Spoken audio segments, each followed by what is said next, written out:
Muli bwanja Malawi.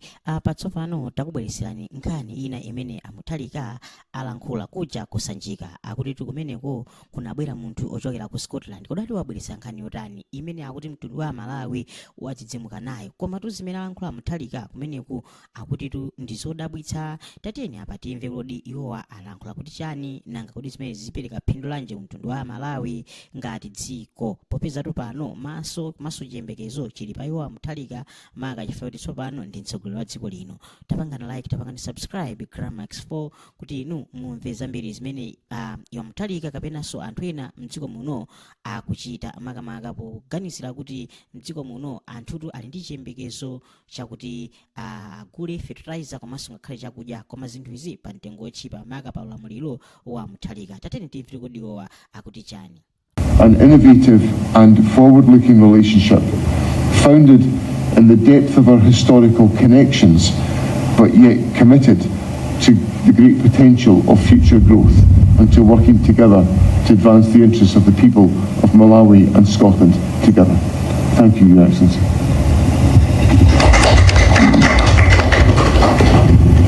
Thank you, Your Excellency. It is now my pleasure, Your Excellency, to call upon Your Excellency for your remarks or response to the speech. Thank you. Right, Honorable Minister Sweeney, your delegation, my delegation, and all distinguished people in this room. First of all, I think, matter of disclosure, I must say that some of us, certainly me, and I think Honorable Chakwera too, we do our schools in the church school and the mission schools.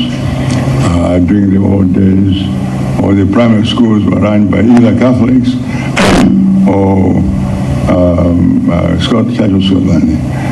So we learned there, and I think our parents were baptized in the Church of Scotland, and so we have a long history of connection between ourselves at a personal level and also to the people of Scotland, and we always feel at home when we're in Scotland. We really do.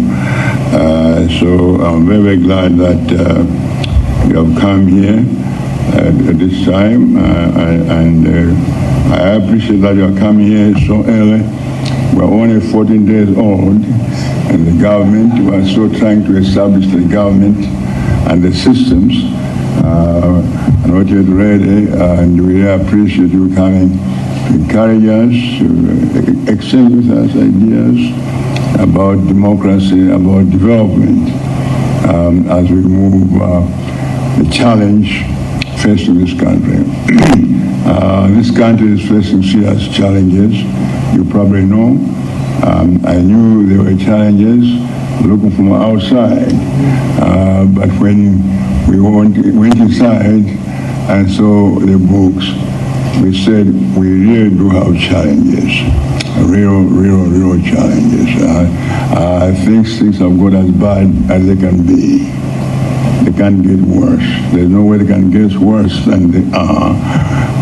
So we are facing those challenges. In 2014, when I came back from opposition, then we faced hunger and fundamentals, macroeconomic fundamentals were quite poor. We managed within a period of 9 months to a year to certainly reduce hunger to the extent that no single person died of hunger, and we were able to reduce interest rates to 1 digit, and also interest rates 1 digit, and inflation now it's very high, and we have a real challenge ahead of us. So we have that identify what we call the 4 fours. That is forex, fertilizer, fuel, and food. There are 4 key things that we have got to do immediately at the moment. And on the food issue, we already sourced maize from Zambia. In 2 weeks, we should have completed all the financing arrangements, and we hope to have the food here rolling into Malawi, 2,100 metric tons. And that should deal with the immediate problems of hunger. The second is now a short-term fertilizer, to make sure that you get fertilizer on time. At the moment, it looks like the rain may come anytime. So if we just have got to be ready, it can come now, November and December, even as late as January, but we can't take a chance. It can be any time. So we're getting ready, my ministry and all the officials are working very hard to source fertilizer. This time, not from butcheries, as we did before, but this time it will be from the real sources, from real fertilizer factories. And so we'll do that and we'll work that. Now, once we have done that, and those are short term, then we have to deal with the Forex situation. The Forex is an immediate situation. We have to deal with it immediately, obviously. But to deal with that, in a way, it's a vicious cycle. We need production and manufacturing. I remember I was at a panel in our country, actually in London, at the UK-Africa Summit. So we're talking about the African free market and how we can take advantage of it. And so I think it was Kagame, myself, and Conde from Guinea. So on the panel, and Minister Grant, Helen Grant. And we're talking, so when they came to me and said, what plans do you have to take advantage of the African common market? I said, I don't have any plans. So they said, why?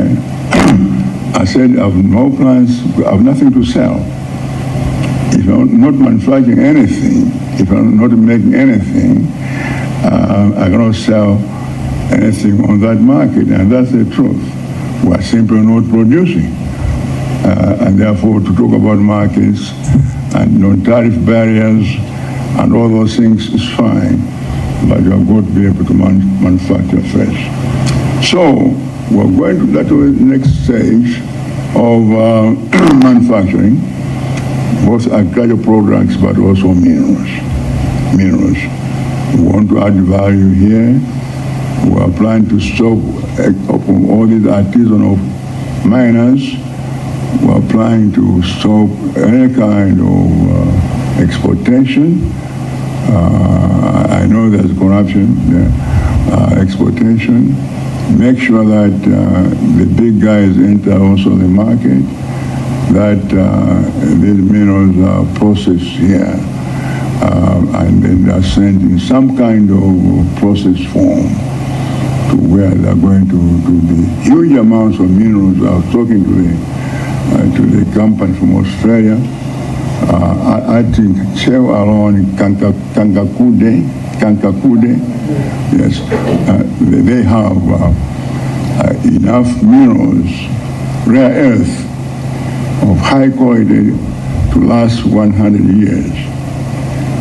And at Cassia, Central Region, rutile, graphite, to last about 60 years.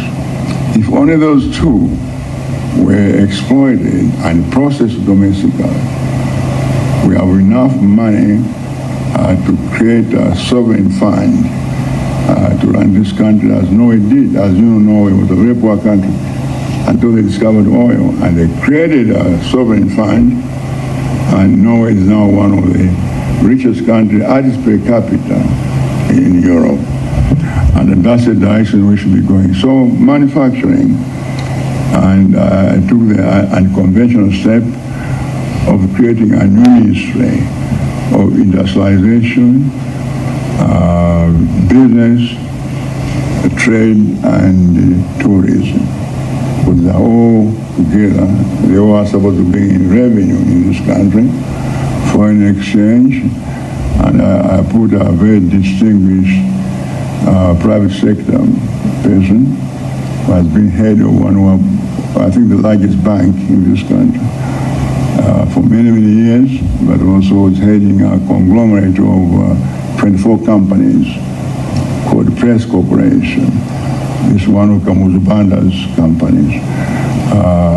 He left and assigned with probably the most crucial assignment, and that is to make sure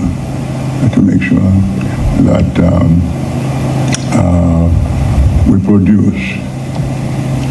And of course, once we go into production, then we need to go into long-term.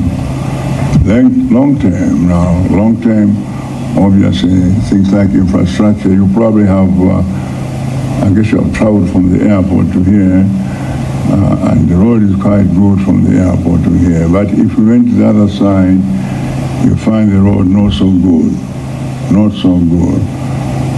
And that creates a bottleneck for economic development, because people cannot move their goods quickly enough to the market. So we want to improve the road system, but more particularly in 2017, my government introduced a national road plan. That plan tries to shift transportation from road to rail and water lake. We have a lake here with 365 miles from here all the way to Karonga, and you can use that for heavy volumes. And of course the rail transportation to Mozambique,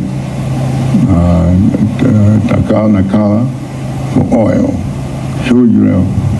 It's also economical. I think that it costs us half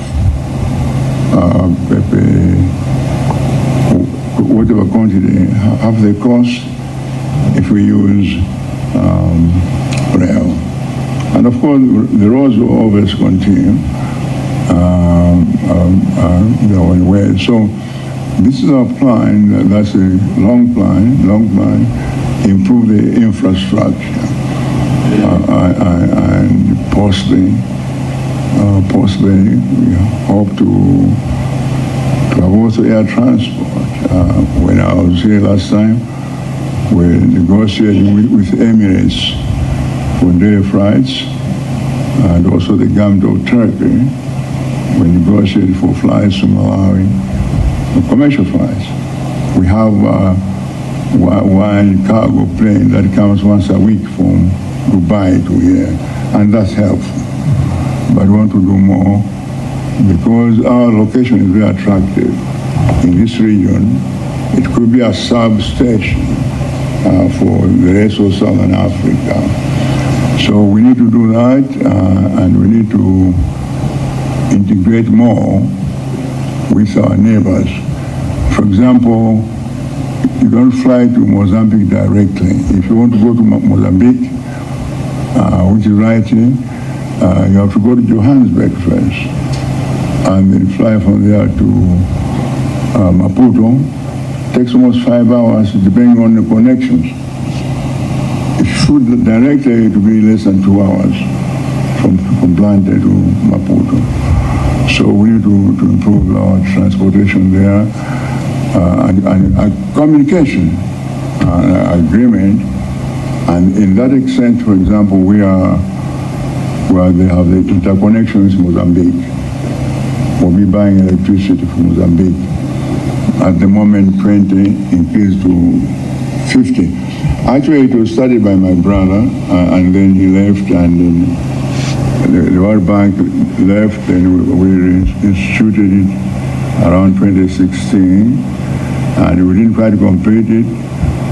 Unfortunately, the present government continued with it, and they are almost completed now. I think the president of Zambia was telling me anytime, I think this is probably that it will be ready to roll. Initially 50 megawatts, but probably more. And the Northern Line made possible by MCC, Miami Change Corporation.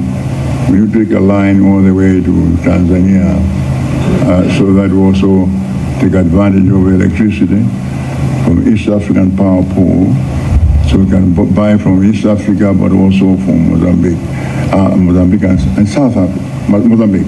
Now, if our power plant improves, we also can sell them. So it's a win-win for everybody. So in the energy area, we're looking also at those kinds of things. So we have a lot of ideas that we want to put on the table. The problem is always, of course, the resources. But there are, I think, institutions of goodwill. The Paramanja Gorge on the lake, on the river, as we come from Zomwe to Brant at the river here, about 30 miles from here, there is a new power plant which will be using water. Not coal. The coal plant was shut down, but nobody's going to find coal anymore. That's a no-no. So that was closed at Mwava. They're talking about water, but also electricity, solar to power plant. That I only heard about it last week when I met one of the Chinese. I didn't know there was such a thing as solar to power generation at that level. I didn't know, but apparently it can happen. So we'll be looking into that also. So we have a whole range of areas for which we need assistance. Now, when I was in Scotland last time when I state visit, I had a long discussion with Madam Nicola Sturgeon, the former First Minister, and that resulted on a power program. As you know, Scotland has one of the best water management programs in the world, so they're going to help us with water management, which is also an important thing here. Yeah. In spite of the fact of our lake, but water is a challenge, so they're going to help us with that, send experts to teach us how to do it. And I think it's being done. And I know we talked about in Edinburgh at the University of Strathclyde, we talked about a dental school, and now it has started. The first cohort has just graduated this year. So there's progress. We have positive progress with our country, and we appreciate that very much. So we hope that can continue. Let me stop here. I've talked too much. Let me stop here and hear your response and response from the others here. Thank you, Your Excellency. I think it's very good to hear of the plans that you have and the ambitious plans to strengthen the situation in Malawi and to address what you acknowledge yourself as some of the deep challenges the country faces. What I would want to make clear is that there is a willing engagement from Scotland to work with you in that respect. So in some of the projects that we are taking forward already around education, around water and water management are crucial. I saw some excellent work on Saturday in Zomwe, where imaginative schemes using solar power to create water irrigation schemes by pumping from groundwater was helping to strengthen agricultural production within the community. So it was very directly helping individuals. there are so many other areas in which you cited the example of the dental students. That is a source of real achievement from our partnership agreement, whereby the Kamuzu University is now leading a program for dental training, and that first cohort are now ready to deploy their skills in the population in Malawi. And I met the graduates yesterday, and they are full of energy, and many of them, of course, have spent time in Scotland as part of an exchange program, learning about the skills within our dental schools in Scotland. And of course, as you said, the deep bonds of connection around education are well founded from your own experience and those of Mr. Chaponda, but also in terms of the volume of education that's carried out by institutions in Scotland that are supporting the work of people in Malawi. So there is a very significant number of steps that have been taken that cement that cooperation and that joint activity. I think one of the areas which is of particular interest is how... At this session, at this time, we would like to go into closed session. So we request the press to leave in order that we can go into... But we'll go into the photo session, and we'll go now into a closed session where certain things which are now being talked, we can go in greater detail. Sorry, Your Excellency. We'll come back for closing session. Yes, but we go into the photo session and then go back into the closed session where the First Minister will continue. Thank you.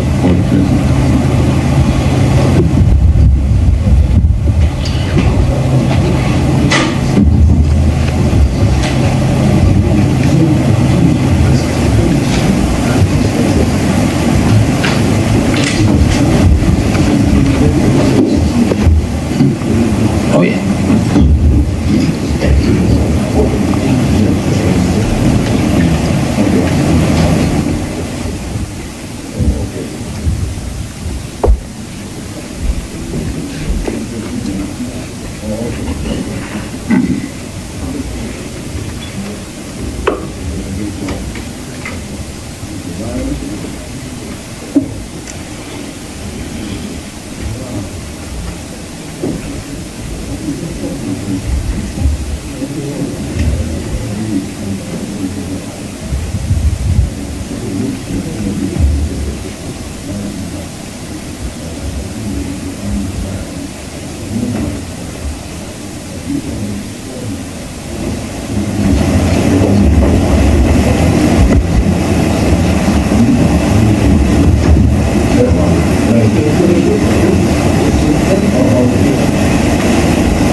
Now, this is the end of the photo session. Now we are entering to the closed session, though the media can take leave until later when you can interview the First Minister after the closed session. Thank you. Do you still want these or I can take them off? Do you still want them out so I can take them